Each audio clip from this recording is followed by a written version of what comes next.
Nomad Wilderness Production presents.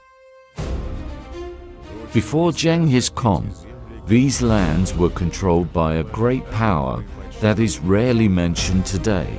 In the 9th century, a mighty empire emerged on the map, with borders stretching from the Siberian taiga to the Great Wall of China.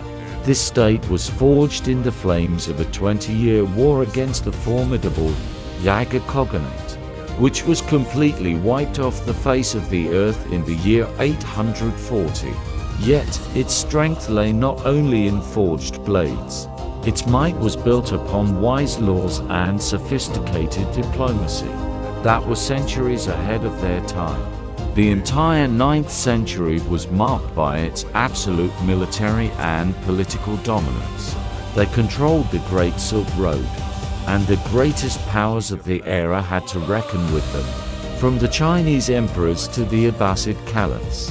This great power was the Kyrgyz Khaganate.